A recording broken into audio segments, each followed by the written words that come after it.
Good afternoon and welcome to Paddock Pass Live, powered by Repco. I'm Rihanna Crean. With me is Andy Jones. It has been a pretty exciting, pretty intense, pretty busy day here at the NTI Townsville Supersprint. Andy, it is windy and it's kind of a little bit chilly here in Townsville. It's more than just a little bit chilly, Ree. It's coming in from the east and it is absolutely freezing, particularly when we've had the pleasure of being over in Darwin the last couple of weeks where the humidity was up, the temperature was beautiful. I'm looking for a jacket, believe it or not. We're in far north Queensland and it's pretty fresh here this afternoon. Oh, look, someone from Albury, you can't tell me that you're absolutely freezing, but the action has been pretty crazy out on track. We've just had 39 laps of intense supercar racing and for the first time in a couple of weeks, quite a bit of damage. Yeah, massive amount of damage, and given how much these guys are on the road and we've got 2 more races tomorrow, we've got to back it up again the following weekend. The amount of damage is crazy at the moment, but we love numbers in this game, and Jamie Whincup was able to rack up his 88th pole position today. That was awesome, and lights to flag basically commanding victory to rack up his 11th race win here on the streets of Townsville. He absolutely dominates every time he comes up here. But you mentioned damage, and we don't normally see a whole heap of damage from within inside this garage. The catalyst today was the mistake from Scott McLaughlin on the run down to turn 2. He actually came out and said he knew he made a mistake. He was pushing on, he was trying to make up for it, and by the time he got out of turn 4, he was so far down and he was absolutely kicking himself. Speaking of damage, we'll just quickly stop at this garage right here, Shane Van Gisbergen. Huge amount of damage to his car. As we can see, just as we look into the garage right now, they are getting to that car straight away. You can see Mark Dutton, he is on the tools as he's poking his tongue out as we look into that garage right now. Shane Van Gisbergen is just having a look at his car, his engineered. If you want to Do you want to jump in there, Andy? No, or is Shane signalling that he doesn't want to talk? I'm not too sure he wants to chat with us, but I was going to make reference to the Motorsport equivalent of Band-Aids, and there's about 30 of them on that 97 entry, unfortunately. Grant McPherson, engineer for that car. Tough day for you guys, mate. We won't bomb you. He's busy there. We are restricted for the amount of people that our teams are allowed to bring, so typically you wouldn't see Grant McPherson defueling that car at the end of the race. The reason they put him up on the 45-degree angle like that when they're taking fuel out is to make sure all the fuel runs down through the lines and none are left in the car. Engineers are these quirky guys, and if they finish a race with about a litre of fuel in it, they are high-fiving themselves. A litre? I feel like that's a lot. That's a lot of fuel to finish a race. Sometimes they want to finish with a lot less than about a litre. 100 mil. Yeah, 100 mil. That's probably bang on, really perfect. This garage, Tickford Racing, pretty solid back end to the race for James Courtney. He had some really good pace as he was in those closing stages of that race. Some really good battles towards the end. Sort of up and down for that team. Last time out at Darwin, they'll be really looking to find some form back here in Townsville. I know Lee Holdsworth just felt like he just couldn't quite get it together in Darwin, and it was really important for him to sort of climb back closer towards his teammate, particularly Cam Waters, who's been fantastic in the last couple of races. Great to see him back on the podium this race.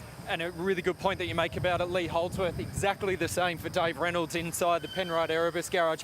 How good is it to see Dave with a pep in his step at the moment? He was looking like he was really deflated over in Darwin. A couple of little key personnel change from within that garage has made them happy.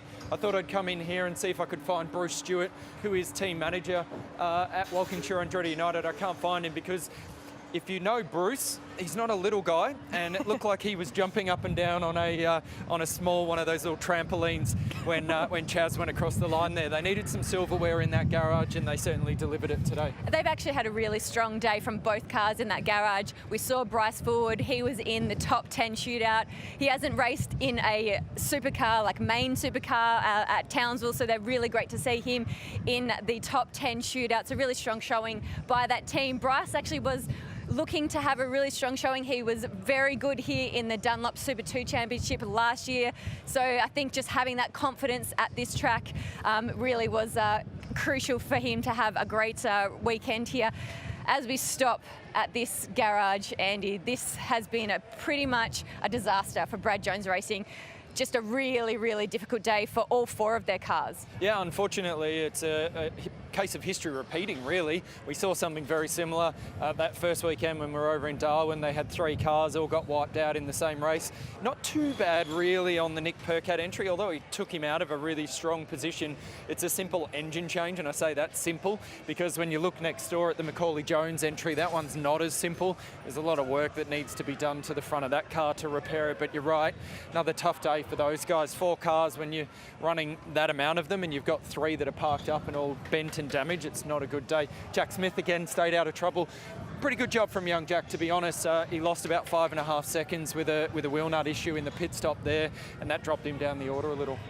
Another garage with quite a bit of damage is the Kelly Racing garage. Unfortunately for Andre Heimgartner, he was caught up in that incident on lap 1 at turn 2. Quite a significant amount of damage to the front of that car. The guys did the best they could within the race. They couldn't remove the front bar, so they hacked at it. When I say hacked at it, they really did hack at it with the angle grinder.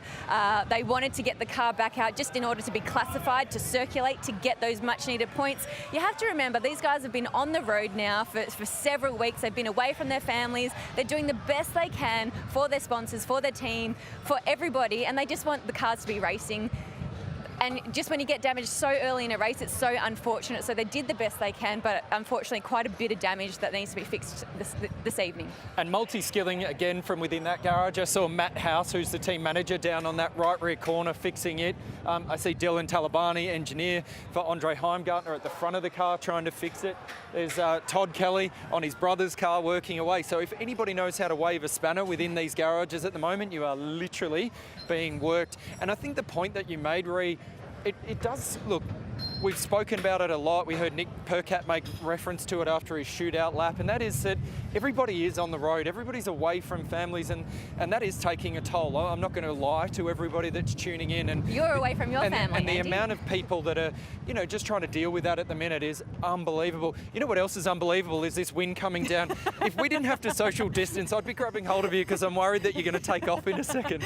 It is very, very windy, but we aren't complaining. We're very happy to be here in Townsville. It's amazing that we've got cars racing, we've got fans here at the track, we've got support categories. Everything about it is very, very cool, and we are grateful that we are doing car racing here in 2020. We thank you very much for tuning in. We look forward to you guys tuning in tomorrow for more Supercars action here at the NTI SuperSprint Townsville.